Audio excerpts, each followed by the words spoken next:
നഷ്ടപരിഹാരം നൽകി smart city പദ്ധതിയിൽ നിന്ന് ടീകോമിനെ ഒഴിവാക്കുന്നതിൽ ദുരൂഹത. കമ്പനിയുടെ വീഴ്ചയ്ക്ക് സർക്കാർ നഷ്ടം നികത്തണമെന്ന തീരുമാനത്തിനെതിരെ പ്രതിപക്ഷം. ഉപേക്ഷിക്കാനുള്ള കാരണം സർക്കാർ വിശദീകരിക്കണമെന്ന് വി.ഡി. സതീശൻ. പദ്ധതി ഉപേക്ഷിക്കുകയല്ല, പുതിയ കമ്പനികൾ വരുമെന്ന് മന്ത്രി പി. രാജീവ്.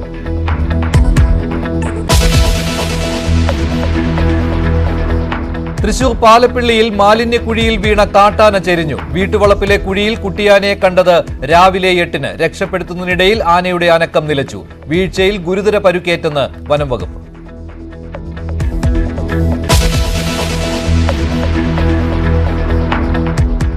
മഹാരാഷ്ട്രയിൽ മുഖ്യമന്ത്രിയായി ഇന്ന് ദേവേന്ദ്ര ഫഡ്നാവിസ് സത്യപ്രതിജ്ഞ ചെയ്യും. അനുനയ ശ്രമങ്ങൾക്ക് വഴങ്ങിയ ഏക്നാഥ് ഷിൻഡെ അജിത് പവാറിനൊപ്പം ഉപമുഖ്യമന്ത്രിമാരാകും. അടുത്ത തർക്കം വകുപ്പുകളുടെ പേരിൽ.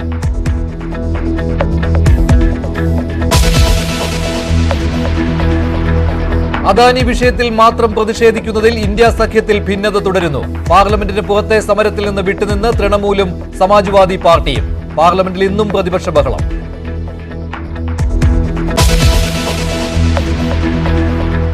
സിൽവർ ലൈനിന് ജീവൻ വെക്കുമോ?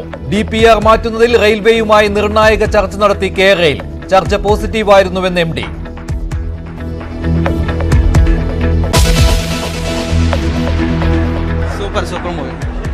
സൂപ്പർ സ്റ്റഫേ കൊള്ളാവുള്ളൂ, സെക്കൻഡ് ഹാഫ് കൊള്ളത്തില്ല. മാസ് സിനിമയാണ്. അല്ലു അർജുൻ സാറിന്റെ മാസ് സിനിമ മാസാണ്. ആരാധകരെ ത്രില്ലടിപ്പിച്ച് പുഷ്പ 2 എത്തി. സിനിമ ഏറ്റെടുത്ത് അല്ലു അർജുൻ ഫാൻസ്. കേരളത്തിൽ ആഘോഷമാക്കി ഫഹദ് ആരാധകരും. സിനിമയ്ക്ക് സമ്മിശ്ര പ്രതികരണം.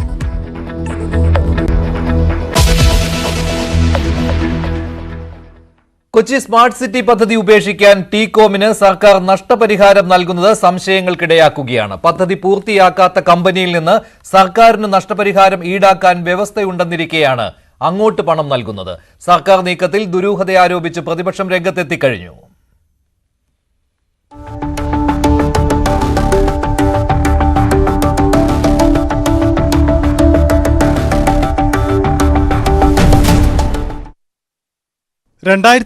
ഒപ്പിട്ട കരാർ പ്രകാരം ടീകോം കരാർ പാലിക്കുന്നില്ലെങ്കിൽ സർക്കാരിന് നഷ്ടപരിഹാരം നൽകണം.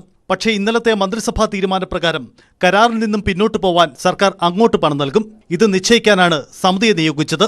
13 വർഷം സംസ്ഥാനത്തിന്റെ IT സ്വപ്നങ്ങളെ പിന്നോട്ടടിച്ച കമ്പനിക്ക് എന്തിന് പണം നൽകണമെന്നതാണ് ചോദ്യം. കരാർ വ്യവസ്ഥകൾ മറികടന്ന് സർക്കാർ ഇത്തരമൊരു നീക്കം നടത്തുന്നതിൽ ദുരൂഹതയുണ്ട്. ഓരോ മൈൽ സ്റ്റോൺ അത് പിന്നിടാതിരിക്കുമ്പോൾ അത് എന്തുകൊണ്ടാണ് എന്ന് ഉത്തരവാദിത്തപ്പെട്ടവരാരാണ്? മുഖ്യമന്ത്രി അന്വേഷിച്ചു, വ്യവസായ മന്ത്രി അന്വേഷിച്ചു.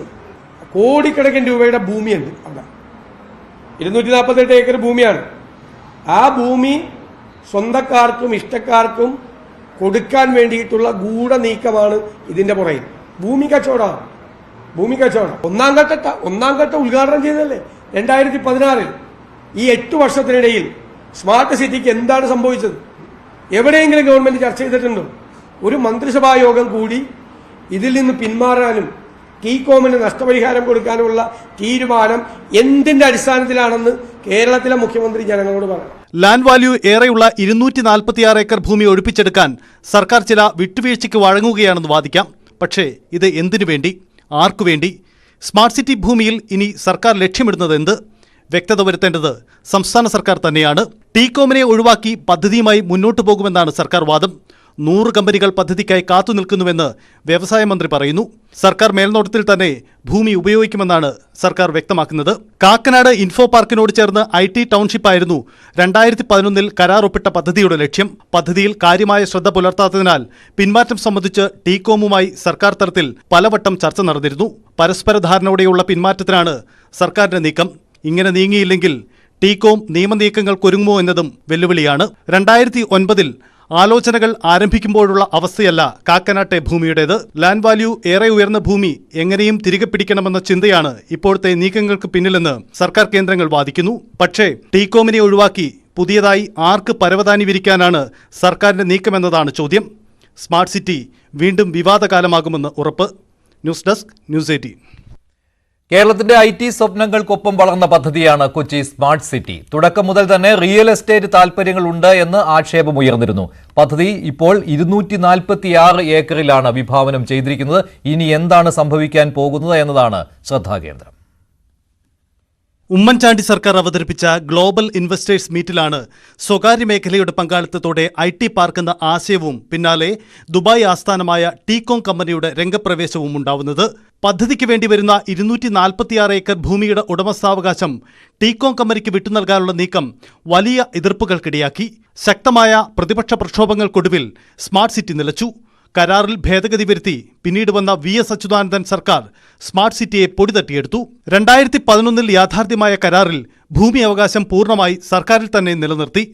കരാറിന്റെ ചുരുക്കം ഇങ്ങനെ: 10 വർഷത്തിനുള്ളിൽ 90,000 തൊഴിലവസരങ്ങൾ സൃഷ്ടിക്കണം, 88 ലക്ഷം ചതുരശ്ര അടി കെട്ടിടം 246 ഏക്കറിൽ ടീകോം നിർമ്മിക്കണം, ഇതിൽ 69 ലക്ഷം ചതുരശ്ര അടി IT മേഖലയ്ക്ക് മാത്രമായി നൽകണം. പദ്ധതി പൂർത്തീകരിച്ചില്ലെങ്കിൽ സർക്കാരിന് നഷ്ടപരിഹാരം നൽകണം.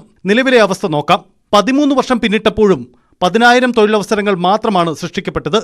കരാർ പ്രകാരമുള്ള കെട്ടിട നിർമ്മാണം 10% പോലും എത്തിയിട്ടില്ല. നിലവിൽ പ്രവർത്തിക്കുന്ന കമ്പനികൾക്ക് പലർക്കും അടിസ്ഥാന സൗകര്യമൊരുക്കിയില്ല. പുതിയ കമ്പനികളെ ആകർഷിക്കാനും ഇടപെടലുകളുണ്ടായില്ല. സ്മാർട്ട് സിറ്റി പരാജയമായതിന് പല കാരണങ്ങൾ കണ്ടെത്താം. മാതൃകമ്പനിയായ ദുബായ് ഹോൾഡിംഗ്സിന് പദ്ധതിയോടുള്ള താൽപര്യക്കുറവ്, IT അനുബന്ധ വിഷയങ്ങളിൽ കമ്പനിക്കുള്ള പരിചയക്കുറവ്, സർക്കാർ മേഖലയിൽ തന്നെ പുതിയ IT പാർക്കുകൾ രംഗത്തു വന്നത്, സംസ്ഥാന സർക്കാർ പദ്ധതി നിർവഹണ വിലയിരുത്തൽ നടത്താതെ പോയത്.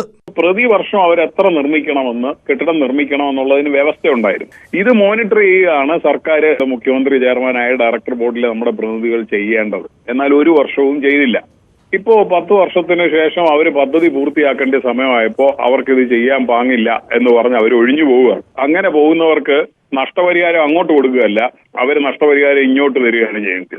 സംസ്ഥാന സർക്കാരിന് 16%, ടീകോമിന്റെ മാതൃകമ്പനിയായ ദുബായ് ഹോൾഡിംഗ്സിന് 84% ഓഹരി പങ്കാളിത്തവുമായിരുന്നു സ്മാർട്ട് സിറ്റി കരാറിൽ. പദ്ധതിയുടെ ആദ്യ IT ടവർ 2016 ഉദ്ഘാടനം ചെയ്തു. സ്മാർട്ട് സിറ്റി ഉപേക്ഷിക്കപ്പെടുന്നതോടെ പദ്ധതിക്കായി മാറ്റിവച്ച 246 ഏക്കർ ഭൂമിയാണ് ഇനി ശ്രദ്ധാകേന്ദ്രം. News desk, news 18. ടീകോമിൽ തിരിച്ചെടുക്കുന്ന ഭൂമി ഇൻഫോ പാർക്കിന് നൽകണമെന്നാണ് IT പ്രൊഫഷണൽസ് പറയുന്നത്. ഇൻഫോ പാർക്കിൽ സ്ഥലം പരിമിതി ഇപ്പോൾ ഉണ്ട് എന്നുള്ളത് ഒരു പ്രശ്നമാണ്. പുതിയ തീരുമാനത്തിലൂടെ അത് പരിഹരിക്കപ്പെടുമെന്നും IT പ്രൊഫഷണൽസ് പറയുന്നുണ്ട്. ഇൻഫോ പാർക്കിലെ IT പ്രൊഫഷണൽസ് ആണ് ഇക്കാര്യം പറഞ്ഞത്. അവിടെ 246 ഏക്കർ ഭൂമിയിലാണ് സ്മാർട്ട് സിറ്റി. മുഴുവൻ ഭൂമിയും ഇതുവരെ ഉപയോഗപ്പെടുത്തിയിട്ടില്ല. അതിനാൽ തന്നെ ഈ ഭൂമി ഇൻഫോ പാർക്കിന്റെ ഭാഗമാക്കണം എന്നാണ് അവിടുത്തെ IT കമ്പനികളുടെ പ്രതിനിധികൾ ഇപ്പോൾ പറയുന്നത്. അവരുടെ പ്രതികരണത്തിലേക്ക്. 2 പതിറ്റാണ്ടായി വികസനം കാത്തിരിക്കുകയാണ് കൊച്ചിയിലെ സ്മാർട്ട് സിറ്റിക്ക് സമീപമുള്ള ജനങ്ങൾ. പക്ഷേ വാഗ്ദാനങ്ങൾക്കപ്പുറം പദ്ധതി എങ്ങുമെത്തിയില്ല. ഇൻഫോ പാർക്കിന്റെ സ്ഥലപരിമിതി മൂലം 3ാം ഘട്ട വികസനം വൈകുകയാണ്. 152 കമ്പനികളാണ് ഭൂമിക്കായി അപേക്ഷ നൽകി കാത്തിരിക്കുന്നത്. സ്ഥലപരിമിതിയിൽ വീർപ്പുമുട്ടുന്ന ഇൻഫോ പാർക്കിലെ IT പ്രൊഫഷണൽസ് ഭൂമി തിരിച്ചുപിടിക്കാനുള്ള സർക്കാർ തീരുമാനം പ്രതീക്ഷയോടെയാണ് കാണുന്നത്. ഭൂമി മറ്റാവശ്യങ്ങൾക്ക് അനുവദിക്കണമെന്നാണ് ഇവരുടെ അഭിപ്രായം. ടീകോം സത്യം പറഞ്ഞാൽ ഒരു IT പാർക്ക് എന്ന രീതിയിൽ അവർ ഫെയിൽ ചെയ്യുകയാണ് ഉണ്ടായത്. അത് അവർ പറഞ്ഞിരിക്കുന്ന ഓരോ ഒബ്ജക്റ്റീവ് പോലും നമ്മുടെ ഇനീഷ്യൽ ഫ്രെയിംവർക്ക് എഗ്രിമെന്റിൽ എഗ്രി ചെയ്തിരിക്കുന്ന ഒരു ക്ലോസ് പോലും, ഒരു വാഗ്ദാനം പോലും അവർക്ക് നിറവേറ്റാൻ പറ്റിയിട്ടില്ല. അത് ആദ്യത്തെ വാഗ്ദാനം അനുസരിച്ച് 10 വർഷം കൊണ്ട് 90,000 ജോബ് ഓപ്പർച്യൂണിറ്റീസും 10 വർഷം കൊണ്ട് 90 ലക്ഷം IT സ്പേസ് ഉണ്ടാക്കുകയാണ് വേണ്ടത്. സ്മാർട്ട് സിറ്റിയുടെ സ്ഥലത്ത് കച്ചവടത്തിനായി കുടിയേറിയവരെ ഒഴിപ്പിക്കാനുള്ള നീക്കങ്ങളും നടന്നിരുന്നു. സിറ്റി എത്തുന്നതോടെ നാടിന്റെ വികസനം കൂടി സാധ്യമാകുമെന്ന് പ്രതീക്ഷിച്ചവരൊക്കെയും നിരാശരാണ്. സർക്കാർ തുടർ നടപടികൾ എന്തെന്ന് ആകാംക്ഷയോടെ നോക്കുകയാണ് ഇവർ. ടീകോമുമായുള്ള 13 വർഷത്തെ കരാർ അവസാനിപ്പിക്കാൻ സംസ്ഥാന സർക്കാർ ഒരുങ്ങുമ്പോഴും എനിക്ക് പിന്നിലുള്ള കടപ്രയാറിന്റെ തീരത്തുള്ള ഈ 246 ഏക്കർ ഭൂമി ഇനി ആർക്കു വേണ്ടി, എന്തിനു വേണ്ടി എന്നുള്ള കാര്യമാണ് വ്യക്തമാകേണ്ടത്. ഇൻഫോ പാർക്കുമായി ബന്ധപ്പെട്ട് നിരവധി കമ്പനികൾ ഇനിയും ഇവിടെ അവസരം കാത്തുകിടക്കുമ്പോഴും നിരവധി MNCകൾക്കുള്ള സാധ്യതയുണ്ടെന്ന് IT പ്രൊഫഷണലുകൾ മുന്നോട്ട് സജഷൻ വെക്കുമ്പോഴും എന്താണ് ഇനി സംസ്ഥാന സർക്കാരിന്റെ അടുത്ത നീക്കം? കാക്കനാട് ഒരു വലിയ ഇടമായി ഉയർത്താനാകുമോ? Ajna Raveendran, news 18, Kochi. Smart city ഇല്ലാതാവുമ്പോൾ നിരവധി ചോദ്യങ്ങളാണുള്ളത്. സർക്കാരാണ് ഇക്കാര്യത്തിൽ വ്യക്തത വരുത്തേണ്ടത്. മറ്റൊരു വാർത്തയിലേക്ക്. തൃശൂർ പാലപ്പിള്ളിയിൽ സെപ്റ്റിക് ടാങ്കിൽ വീണ കാട്ടാന ചരിഞ്ഞു. സ്വകാര്യ വ്യക്തിയുടെ വീട്ടുപറമ്പിലെ കിണറ്റിലാണ് ആന വീണത്. ഇന്ന് രാവിലെയാണ് ആന സെപ്റ്റിക് ടാങ്കിൽ വീണത്. ഇന്ന് രാവിലെ 8 മണിയോടെയാണ് എലിക്കോട് സ്വദേശി റാഫിയുടെ വീട്ടുപറമ്പിലെ സെപ്റ്റിക് ടാങ്കിൽ കാട്ടാന വീണത്. ആളില്ലാത്ത വീട്ടിലെ ടാങ്കിലായിരുന്നു അപകടം.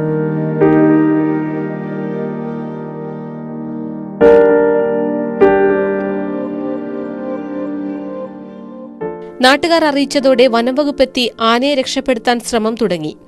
എന്നാൽ പിൻകാലുകൾ മണ്ണിനടിയിൽ കുടുങ്ങിക്കിടക്കുകയായിരുന്നു. JCB എത്തിച്ച് മണ്ണ് മാറ്റിയെങ്കിലും 4 മണിക്കൂറിലേറെ മണ്ണിനടിയിൽ കിടന്ന കുട്ടിയാന അവശനിലയിലായി. മലർന്നു കിടന്ന ആനയുടെ തലഭാഗത്തെ മണ്ണ് നീക്കവേ ചലനം കുറഞ്ഞുവന്നു. പിന്നാലെ ചരിയുകയായിരുന്നു. ന്യൂസ് 18 തൃശൂർ. മുംബൈയിലെ ആസാദ് മൈതാനത്ത് ഇന്ന് വൈകിട്ട് 5:30 മഹാരാഷ്ട്രയിലെ മഹായുതി സർക്കാരിന്റെ സത്യപ്രതിജ്ഞ. പ്രധാനമന്ത്രി നരേന്ദ്രമോദി അടക്കം പ്രമുഖ നേതാക്കൾ സത്യപ്രതിജ്ഞാ ചടങ്ങിൽ പങ്കെടുക്കും. ചടങ്ങ് ആഘോഷമാക്കാൻ ഒരുങ്ങുകയാണ് BJP, ശിവസേന, NCP പ്രവർത്തകർ. ഉപമുഖ്യമന്ത്രിയായി ശിവസേനയിൽ നിന്ന് ഏക്നാഥ് ഷിൻഡെ സത്യപ്രതിജ്ഞയ്ക്ക് സമ്മതിച്ചിട്ടുണ്ട്. എന്നാൽ ആഭ്യന്തര വകുപ്പിന്റെ കാര്യത്തിൽ വിട്ടുവീഴ്ചയില്ല എന്ന നിലപാടിലാണ് ഏക്നാഥ് ഷിൻഡെ.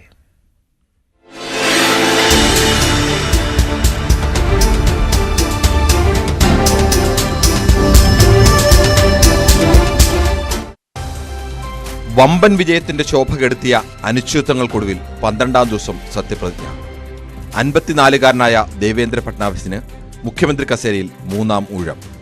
ഉപമുഖ്യമന്ത്രിമാരായി മുൻ മുഖ്യമന്ത്രി ഏക്നാഥ് ഷിൻഡെയും മുൻ ഉപമുഖ്യമന്ത്രി അജിത് പവാറും.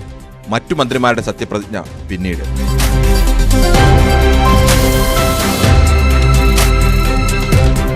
പ്രധാനമന്ത്രി നരേന്ദ്രമോദി, ആഭ്യന്തരമന്ത്രി അമിത്ഷാ, കേന്ദ്രമന്ത്രിമാർ, NDA ഭരണ സംസ്ഥാനത്തെ മുഖ്യമന്ത്രിമാർ, മുൻനിര വ്യവസായികൾ, സെലിബ്രിറ്റികളായി ബോളിവുഡ് താരങ്ങൾ, ഒപ്പം വിജയത്തിൽ നിർണായക പങ്കുവഹിച്ച ലഡ്കി ബഹിൻ യോജനയുടെ ഗുണഭോക്താക്കളായ 5000 സ്ത്രീകളെയും ക്ഷണിച്ചിട്ടുണ്ട്. 2000 VIP കസേരകളും 40,000 കസേരകളും ആസാദ് മൈതാനത്തുണ്ടാവും. സുരക്ഷയ്ക്കായി 4000 പോലീസുകാരും. സത്യപ്രതിജ്ഞാ ചടങ്ങുകൾ കാണാനായി മഹാരാഷ്ട്രയുടെ വിവിധ ഭാഗങ്ങളിൽ മഹായുതി പ്രവർത്തകർ ബിഗ് സ്ക്രീനുകൾ ഒരുക്കിയിട്ടുണ്ട്. ഒപ്പം മധുരം വിതരണം ചെയ്തും പടക്കം പൊട്ടിച്ചും സത്യപ്രതിജ്ഞ ആഘോഷമാക്കാനുള്ള ഒരുക്കങ്ങളിലുമാണ്. Political desk, news 18. BJPയിൽ മോദിക്ക് ശേഷം ആര് എന്ന ചോദ്യത്തിന് ഇനി ദേവേന്ദ്ര ഫഡ്നാവിസ് എന്ന പേരുകൂടി ഉത്തരമായി വരും. മഹാരാഷ്ട്ര പോലെ സാമ്പത്തിക രാഷ്ട്രീയ പ്രാധാന്യമേറിയ സംസ്ഥാനത്ത് 3ാം ഊഴത്തിലും ഫഡ്നാവിസിന്റെ പേരിന് BJPയിൽ എതിർപ്പുണ്ടായിട്ടില്ല. ദേവേന്ദ്ര ഫഡ്നാവിസ് 3ാം തവണയാണ് മഹാരാഷ്ട്രയുടെ മുഖ്യമന്ത്രിയായി സത്യപ്രതിജ്ഞ ചെയ്യാൻ പോകുന്നത്. തുടക്കം മുതൽ തന്നെ ഫഡ്നാവിസ് ആയിരിക്കും മുഖ്യമന്ത്രിയാവുക എന്ന കാര്യത്തിൽ എതിർസ്വരം ഉണ്ടായിരുന്നില്ല എന്ന പ്രത്യേകതയാണ് ഇത്തവണയും ഉള്ളത്.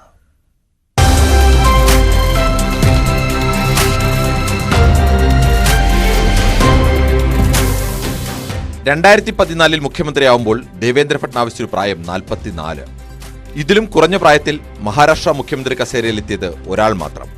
38ാം വയസ്സിൽ മുഖ്യമന്ത്രിയായ ശരത് പവാർ. അതേ പവാറിന്റെ ചാണക്യതന്ത്രങ്ങൾ പൊളിച്ചടുക്കിയാണ് ഇക്കുറി ഞെട്ടിക്കുന്ന വിജയം ഫട്നാവിസ് സ്വന്തമാക്കിയത്.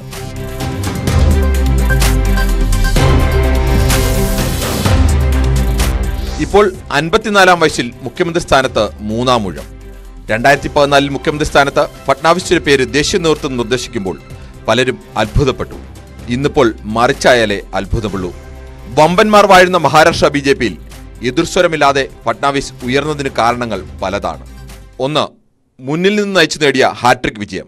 2014-ലും 2019-ലും ഇപ്പോൾ 2024-ലും BJP മുന്നണിക്ക് ഭൂരിപക്ഷം ഉറപ്പാക്കി. 2, കഴിഞ്ഞ തവണ മുന്നണി വിട്ട ശിവസേനയും അതിന് കളമൊരുക്കിയ NCPയും പിളർത്തി ഭരണം തിരിച്ചുപിടിച്ച തന്ത്രജ്ഞത. 3, വലിയ പാർട്ടിയുടെ നേതാവായിട്ടും തനിക്കു കീഴിൽ മന്ത്രിയായിരുന്ന ഏക്നാഥ് ഷിൻഡെയ്ക്ക് കീഴിൽ ഉപമുഖ്യമന്ത്രിയാവാൻ ദേശീയ നേതൃത്വം നിർബന്ധിച്ചിട്ടാണെങ്കിലും തയ്യാറായി.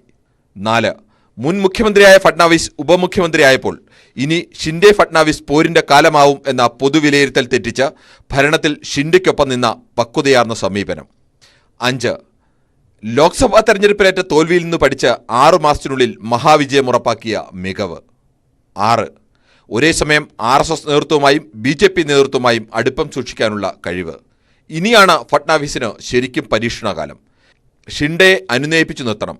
ഒപ്പം ജനപ്രിയ മുഖ്യമന്ത്രി എന്ന നിലയിൽ ഷിൻഡെയെ മറികടക്കുകയും വേണം. Political desk, news 18. മഹാരാഷ്ട്രയിൽ മുഖ്യമന്ത്രിയുടെ സത്യപ്രതിജ്ഞയാണെങ്കിൽ ഝാർഖണ്ഡിൽ മന്ത്രിമാരുടെ സത്യപ്രതിജ്ഞ ഇന്നാണ്. 11 മന്ത്രിമാരിൽ മുഖ്യമന്ത്രി ഹേമന്ത് സോറന്റെ ഝാർഖണ്ഡ് മുക്തി മോർച്ചയ്ക്ക് 6, സഖ്യകക്ഷികളായ കോൺഗ്രസിന് 4, RJDക്ക് 1. ഇതാണ് മന്ത്രിമാരുടെ വിഭജനം. 81-ൽ 56 സീറ്റും ജയിച്ചാണ് ഇന്ത്യ മുന്നണി ഝാർഖണ്ഡിൽ ഭരണ തുടർച്ച നേടിയെടുത്തത്.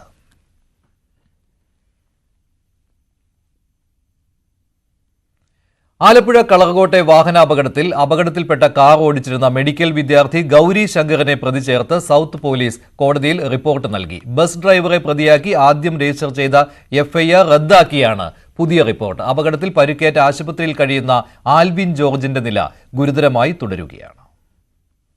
അശ്രദ്ധമായി വാഹനമോടിച്ച് ജീവഹാനി സംഭവിക്കൽ, അമിത വേഗത എന്നീ കാരണങ്ങൾ ചൂണ്ടിക്കാട്ടിയാണ് ഗൗരി ശങ്കറിനെ ഒന്നാം പ്രതിയാക്കി സൗത്ത് പോലീസ് എഫ്ഐആർ രജിസ്റ്റർ ചെയ്തത്. 5 മെഡിക്കൽ വിദ്യാർത്ഥികളുടെ മരണത്തിനിടയാക്കിയ അപകടമുണ്ടായത് തൊട്ടു മുമ്പിലത്തെ വാഹനത്തെ മറികടക്കുന്നതിനിടെയാണെന്നാണ് ഗൗരി ശങ്കറിന്റെ മൊഴി. കാറിനെ വലതുവശം വഴി മറികടക്കുമ്പോൾ ഉദ്ദേശിച്ച വേഗം കിട്ടിയില്ല. എതിർവശത്ത് നിന്ന് KSRTC ബസ് വരുന്നത് കണ്ട് ബ്രേക്ക് ചവിട്ടിയപ്പോൾ നിയന്ത്രണം വിട്ട് വലത്തേക്ക് തെന്നിമാറി ബസ്സിൽ ഇടിച്ചു കയറുകയായിരുന്നുവെന്നും മൊഴിയിൽ വിശദീകരിക്കുന്നു. വാഹനം വാടകയ്ക്കെടുത്തത് ഗൗരിശങ്കർ ആണെന്ന് നേരത്തെ തന്നെ പോലീസ് കണ്ടെത്തിയിരുന്നു. വാടകയായി തന്റെ ഗൂഗിൾ പേ വഴി 1000 രൂപയും വാഹന ഉടമ ഷാമിൽ ഖാന് നൽകുകയും ചെയ്തു. അതേസമയം അപകടത്തിന് തൊട്ടുമുമ്പ് KSRTC മറികടന്നെത്തിയ കാറിന്റെ തീവ്ര വെളിച്ചത്തിൽ ഗൗരിശങ്കറിന്റെ കാഴ്ച മറഞ്ഞതായിരിക്കാമെന്നാണ് മോട്ടോർ വാഹന വകുപ്പിന്റെ വിലയിരുത്തൽ. അപകടത്തിൽ പരിക്കേറ്റ് എറണാകുളത്തെ സ്വകാര്യ ആശുപത്രിയിൽ ചികിത്സയിലുള്ള ആൽവിൻ ജോർജിന്റെ നില ഗുരുതരമായി തുടരുകയാണ്. മറ്റു വിദ്യാർത്ഥികളായ ആനന്ദ്, മനു, കൃഷ്ണദേവ് എന്നിവരുടെ നില മെച്ചപ്പെട്ടതിനാൽ വെന്റിലേറ്ററിൽ നിന്ന് മാറ്റി. ഗൗരി ശങ്കറും കൊല്ലം ചവറ സ്വദേശി മുഹസിനും ചികിത്സയിൽ തുടരുകയാണ്. ന്യൂസ് 18 ആലപ്പുഴ. സംസ്ഥാനത്ത് വൈദ്യുതി നിരക്ക് വർധന ഇന്നോ നാളെയോ പ്രഖ്യാപിക്കും. 2 പിണറായി സർക്കാരുകളിലുമായി 5ാം തവണയാണ് വൈദ്യുതി നിരക്ക് കൂട്ടുന്നത്. ഇത്തവണ 6% താഴെയായിരിക്കും വർധന. അണക്കെട്ടുകളിലെ ജലനിരപ്പ് കുറഞ്ഞതും വൈദ്യുതി വാങ്ങാനുള്ള ദീർഘകാല കരാർ റദ്ദാക്കിയതുമാണ് KSEBയുടെ അധിക ബാധ്യതയ്ക്ക് കാരണമായി പറയുന്നത്.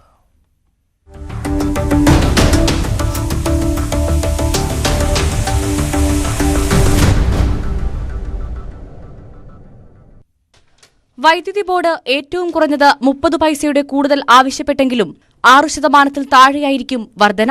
അതായത് യൂണിറ്റിന് 10 പൈസ മുതൽ 20 പൈസ വരെ കൂടാം. പ്രതിമാസം 50 യൂണിറ്റ് വരെ വൈദ്യുതി ഉപയോഗിക്കുന്നവരെ വർധനയിൽ ഒഴിവാക്കിയേക്കും. ജലവൈദ്യുതോൽപാദനം കുറഞ്ഞതും ഉപഭോഗം കുതിച്ചുയർന്നതുമാണ് KSEBയുടെ ബാധ്യത കൂട്ടിയത്. വൈദ്യുതി ഉപയോഗത്തിൽ നിലവിലെ റെക്കോർഡ് ഈ വർഷം മെയ് 3-നാണ് രേഖപ്പെടുത്തിയിരിക്കുന്നത്. 115.94 ദശലക്ഷം യൂണിറ്റ് അന്ന് കേരളം ഉപയോഗിച്ചപ്പോൾ അതിൽ 93.13 ദശലക്ഷം യൂണിറ്റ് വൈദ്യുതിയും പുറത്തുനിന്ന് വാങ്ങുകയായിരുന്നു.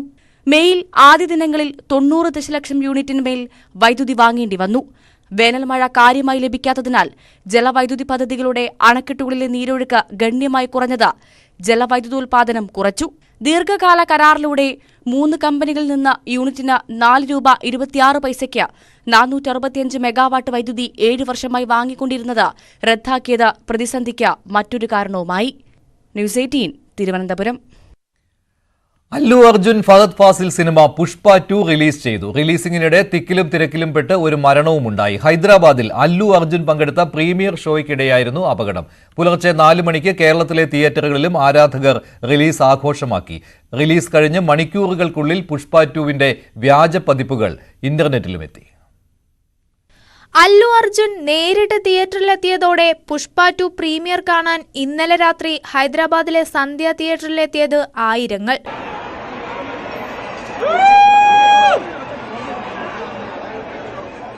തിക്കിലും തിരക്കിലും പെട്ട് ദിൽസുഖ് നഗർ സ്വദേശിനിയായ രേവതി മരിച്ചു. ഭർത്താവ് ഭാസ്കറിനും 2 മക്കൾക്കുമൊപ്പമാണ് ഇവർ ഷോയ്ക്കെത്തിയത്. തിരക്ക് നിയന്ത്രണാതീതമായതോടെ പോലീസ് ലാത്തി വീശി.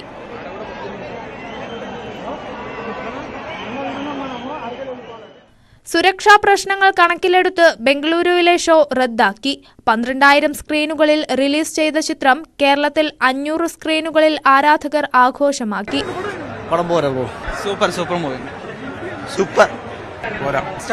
സെക്കൻഡ് ഹാഫ് കൊള്ളത്തില്ല.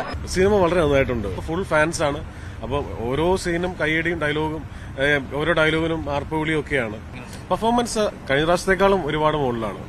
ചിത്രം ഇതിനകം 1000 കോടി രൂപയുടെ പ്രീ റിലീസ് ബിസിനസ് നേടിക്കഴിഞ്ഞുവെന്നാണ് റിപ്പോർട്ടുകൾ. പുലർച്ചെ ചിത്രം റിലീസായി മണിക്കൂറുകൾക്കകം തന്നെ ഇന്റർനെറ്റിലൂടെ ചിത്രത്തിന്റെ വ്യാജ പതിപ്പെത്തി. തമിഴ് ബ്ലാസ്റ്റേഴ്സ് എന്ന വെബ്സൈറ്റിലൂടെയാണ് പുഷ്പ 2വിന്റെ വ്യാജ പതിപ്പുകൾ ഇന്റർനെറ്റിലെത്തിയത്. News desk news 18. ആലപ്പുഴ വനിതാ ശിശു ആശുപത്രിയിൽ പ്രസവത്തിനിടെ നവജാത ശിശുവിന്റെ ഞരമ്പുകൾ തകർന്ന് 1.5 വയസ്സുകാരന് കൈയുടെ ചലനശേഷി നഷ്ടപ്പെട്ട സംഭവത്തിൽ ഞെട്ടിപ്പിക്കുന്ന വെളിപ്പെടുത്തൽ. ഡോക്ടർ പുഷ്പ പ്രസവമെടുത്ത കൂടുതൽ കുട്ടികൾക്ക് ഇത്തരത്തിൽ ഞരമ്പുകൾ തകർന്ന് പരുക്ക് സംഭവിച്ചതായി ആശുപത്രി സൂപ്രണ്ട് ദീപ്തി തുറന്നു സമ്മതിക്കുന്ന ശബ്ദ സംഭാഷണം ന്യൂസ് 18 പുറത്തുവിടുകയാണ്. ആശുപത്രിയെക്കുറിച്ചും ചില കുറ്റസമ്മതങ്ങളുണ്ട് ഈ സംഭാഷണത്തിൽ. എല്ലാം രേഖകളായി വനിതാ ശിശു ആശുപത്രിയിൽ ഉണ്ടായിരുന്നിട്ടും ആരോഗ്യവകുപ്പ് ഗർഭിണികളുടെയും കുഞ്ഞുങ്ങളുടെയും ജീവൻ വെച്ച് പന്താടുകയായിരുന്നു എന്നതാണ് യാഥാർത്ഥ്യം. ന്യൂസ് 18 അന്വേഷണം.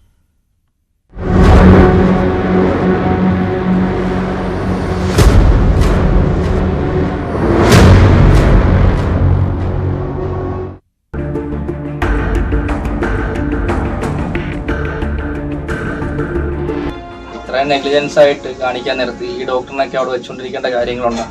അവർ പറഞ്ഞ് ഇത്ര ചിലവായതല്ല, ഇത്ര കോമ്പൻസേഷൻ കറക്റ്റ് ചെയ്ത് തരാം എന്നൊക്കെയാണ് എൻ്റെ അടുത്ത് പറഞ്ഞത്. അതുപോലെ തന്നെ ഡോക്ടറിനെ കൊണ്ട് മാപ്പ് പറയിപ്പിക്കാം. ആലപ്പുഴയിലെ വനിതാ ശിശു ആശുപത്രി സൂപ്രണ്ട് ഡോക്ടർ ദീപ്തിയും പ്രസവത്തിനിടയിൽ ബ്രേച്ചിൽ പ്ലെക്സ് ഇഞ്ചുറി സംഭവിച്ച പിന്നീട് കൈയുടെ ചലനശേഷി തന്നെ നഷ്ടപ്പെട്ട 1.5 വയസ്സുകാരൻ വിഹാന്റെ അച്ഛൻ വിഷ്ണുവുമായുള്ള സംഭാഷണമാണ് നിങ്ങൾ കേൾക്കുവാൻ പോകുന്നത്. വിഹാൻ ജനിച്ച അതേ സമയത്ത് ഡോക്ടർ പുഷ്പ പ്രസവമെടുത്ത 2 കുട്ടികൾക്ക് കൂടി സമാനമായ രീതിയിൽ തോളലിനും ഞരമ്പുകൾക്കും പരിക്കു പറ്റിയിരുന്നതായി ആശുപത്രി സൂപ്രണ്ട് ലാഘവത്തോടെ തുറന്നു സമ്മതിക്കുന്നു. ആ വർഷം 3 പിള്ളേർക്ക് ഉണ്ടായിട്ടുണ്ട്. ഇദ്ദേഹത്തെ പരാതി എന്നോടൊന്ന് പറഞ്ഞിട്ട് പോയില്ലേ. അതിനുശേഷം ആ 2 പേരെയും ഞാനിവിടെ ഒന്ന് വരുത്തി കണ്ടു. അവർ 2 പേരും മെഡിക്കലായിട്ട് ഇരിക്കുകയാണ്, യാതൊരു പ്രശ്നവുമില്ല. കാരണം ഇഞ്ചുറിയുടെ ആ ഒരു എമൗണ്ട് ഇദ്ദേഹത്തിന്റെ മാസം തന്നെ ഒരു കുട്ടി, പിന്നെ അല്ലാതെ ഒരു കുട്ടി, 3 പേർക്കായിരുന്നു ആ ഒരു വലിയ വർഷത്തിൽ. നമുക്ക് മൊത്തം 2200ഓളം ഡെലിവറി ഉണ്ടായിരുന്നു. അതിൽ 3 പേർക്കാണ് കൈക്ക് പ്രോബ്ലം ഉണ്ടായത്. ശരിക്കും മെഡിക്കൽ സയൻസിന്റെ ഭാഗമായതുകൊണ്ട് തന്നെ ഇത് ശരിയാവുന്നുള്ളത് കുറച്ച് സമയം കൊണ്ട് റിവേഴ്സിബിൾ എന്നാണ് പറയുന്നത്. പരിക്കേറ്റ 3 കുട്ടികളെയും നേരിൽ കണ്ടുവെന്നും കുഴപ്പമില്ലെന്നും അവർ പറയുമ്പോൾ ഒരു കൈ പാതി തളർന്നു പോയ കുഞ്ഞു വിഹാനെ മറുകൈ കൊണ്ട് കാര്യങ്ങൾ ചെയ്യാൻ പരിശീലിപ്പിക്കണമെന്ന് ഒട്ടും കുറ്റബോധമില്ലാതെ പറയുന്നു. നമുക്കിപ്പോൾ എന്തെങ്കിലും ഇപ്പം ആൾക്കാരുടെ കുഴപ്പം കൊണ്ടാണെങ്കിലും അല്ലാതെ ആണെങ്കിലും സംഭവിച്ചു കഴിഞ്ഞാൽ ഇത് സംഭവിച്ചതിനോട് നമ്മുടെ എങ്ങനെ മാക്സിമം പൊരുത്തപ്പെടുന്നു എന്നുള്ളതാണ് നമ്മുടെ ജീവിതം. അതല്ലാതെ അതിനെ പഴിച്ചും അതിനെ പുറത്തും നമ്മൾ കളയാനുള്ളതല്ല. അവർക്കെതിരെ നമ്മൾ എല്ലാ ലീഗൽ നടപടി എടുക്കണം. അതിനൊക്കെ നമ്മുടെ ജീവിതം നമ്മുടേതാണ്. അതിന്റെ സന്തോഷങ്ങൾ നമുക്ക് മാത്രം അവകാശപ്പെട്ടതാണ്. 30-ാം തീയതി റിപ്പോർട്ട് തയ്യാറാക്കാന്നാണ് എനിക്ക് തരാമെന്നാണ് പറഞ്ഞത്. ഡോക്ടറിന്റെ 30-ാം തീയതി ആകും. അവർക്കുള്ള എല്ലാ ഫയലെല്ലാം അറ്റാച്ച് ചെയ്തിട്ടുണ്ട്. 30-ാം തീയതി ഡോക്ടർ ഒരു ഇത് പറയും. അത് നിങ്ങളെ വിളിച്ച് അറിയിക്കാന്ന് പറഞ്ഞു. അത് അറിയിക്കാത്ത മുഖാന്തരം ഞാൻ നേരെ അകത്തോട്ട് കയറുമായിരുന്നു. അവരുടെ വായിന്ന് തന്നെ നമുക്കിത് കേൾക്കുന്നത്. വിഷ്ണുവിന്റെ പരാതിയിന്മേൽ സൗത്ത് പോലീസ് ഡോക്ടർ പുഷ്പയ്ക്കെതിരെ പുതിയ കേസെടുത്തെങ്കിലും കുടുംബത്തിന് നീതി കിട്ടുമെന്ന കാര്യത്തിൽ ഒരു ഉറപ്പുമില്ല. എല്ലാം അറിഞ്ഞിട്ടും ആരോഗ്യവകുപ്പിന്റെ മൗനമാണ് ഏറ്റവും മനസാക്ഷിരഹിതം. ഇവിടെ പിഴവ് തുറന്ന് സമ്മതിച്ചിരിക്കുന്നത് വനിതാ ശിശു ആശുപത്രിയിലെ ഉത്തരവാദിത്തപ്പെട്ടവർ തന്നെയാണ്. ഇനിയെങ്കിലും കുറ്റക്കാർക്കെതിരെ നടപടി സ്വീകരിക്കുമോ? ഈ ചോദ്യം ന്യൂസ് 18 ഉന്നയിക്കുന്നത് ഇരയാക്കപ്പെട്ട ഒരുപാട് മനുഷ്യർക്ക് വേണ്ടിയാണ്. ക്യാമറമാൻ പ്രശാന്ത് മംഗലശ്ശേരിക്കൊപ്പം ആലപ്പുഴയിൽ നിന്നും ശരണ്യ സ്നേഹജൻ, ന്യൂസ് 18. തിരുവനന്തപുരം യൂണിവേഴ്സിറ്റി കോളേജിലെ SFIയുടെ അതിക്രമത്തിന്റെ ദൃശ്യങ്ങൾ പുറത്തുവന്നു. ഭിന്നശേഷിക്കാരനായ വിദ്യാർത്ഥിയെ ഭീഷണിപ്പെടുത്തി മർദ്ദിച്ചെന്നാണ് പരാതി. ഈ മാസം 2-ാം തീയതിയായിരുന്നു SFI പ്രവർത്തകൻ തന്നെയായ ഭിന്നശേഷിക്കാരനെ മർദ്ദിച്ചത്. വിവരങ്ങളുമായി VV വിനോദ് ചേരുകയാണ്. വിനോദ്, എന്തായിരുന്നു സംഭവം? ഇപ്പോൾ പുറത്തു വന്നിരിക്കുന്ന ദൃശ്യത്തിൽ ഇക്കാര്യങ്ങൾ വ്യക്തമാകുന്നതാണോ? മഞ്ജുഷ, 2-ാം തീയതിയാണ് ഈ സംഭവം നടന്നത്. ഇന്നാണ് ഈ ദൃശ്യങ്ങൾ പുറത്തു വരുന്നത്. കഴിഞ്ഞ ദിവസം തന്നെ കന്റോൺമെന്റ് പോലീസ് ഈ മർദ്ദനവുമായി ബന്ധപ്പെട്ട പരാതിയിൽ കേസെടുത്തിരുന്നു. യൂണിവേഴ്സിറ്റി കോളേജിലാണ് ഇത്തരത്തിൽ മർദ്ദനമുണ്ടായത്. ഇടിമുറി അവസാനിപ്പിച്ചു. ഇടിമുറി യൂണിവേഴ്സിറ്റി കോളേജിൽ നേരത്തെ തന്നെ വിവാദമായ സംഭവമാണ്. ചാപ്പകുത്തലടക്കം നടന്ന ഒരു കലാലയമാണ്. അവിടെയാണ് ഇടിമുറി ഇപ്പോഴും പ്രവർത്തിക്കുന്നു എന്ന ഒരു സാഹചര്യം.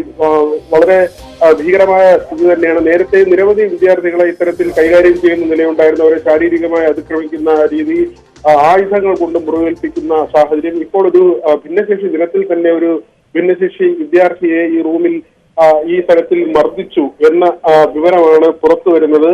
ആ ദൃശ്യങ്ങൾ ഇതാണ്. ആ ദൃശ്യങ്ങൾ ഒന്ന് കണ്ടതിന് ശേഷം വിനോദ് പറയാം.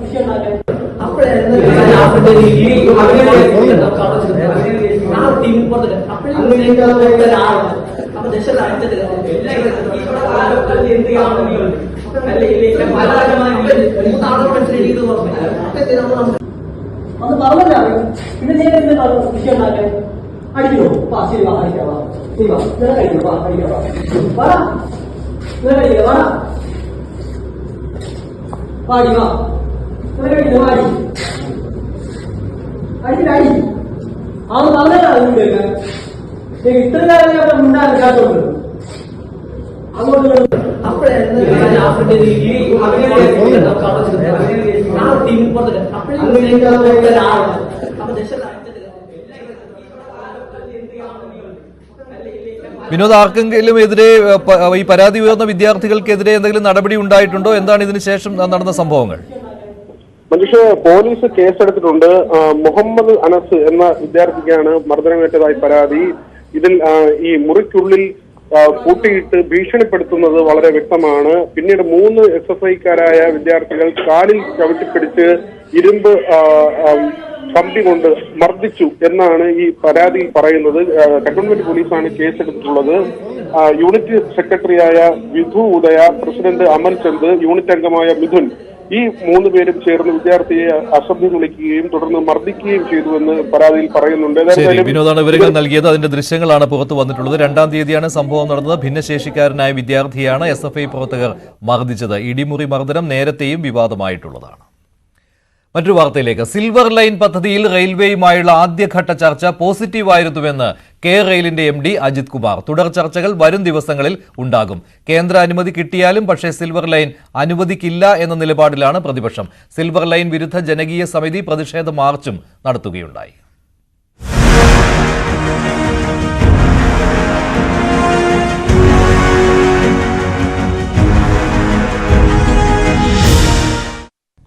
കൊച്ചിയിലെ റെയിൽവേ ചീഫ് അഡ്മിനിസ്ട്രേറ്റീവ് ഓഫീസിലായിരുന്നു നിർണായക കൂടിക്കാഴ്ച. ഉച്ചയ്ക്ക് 2:30 നടക്കുമെന്ന് അറിയിച്ച കൂടിക്കാഴ്ച രാവിലെ 10 മണിയിലേക്ക് മാറ്റുകയായിരുന്നു. റെയിൽവേ നിർമ്മാണ വിഭാഗം ചീഫ് അഡ്മിനിസ്ട്രേറ്റീവ് ഓഫീസർ ഷാജി സക്രിയയുമായി 45 മിനിറ്റ് നീണ്ട ചർച്ച പോസിറ്റീവായിരുന്നുവെന്ന് റെയിൽ MD അജിത് കുമാർ.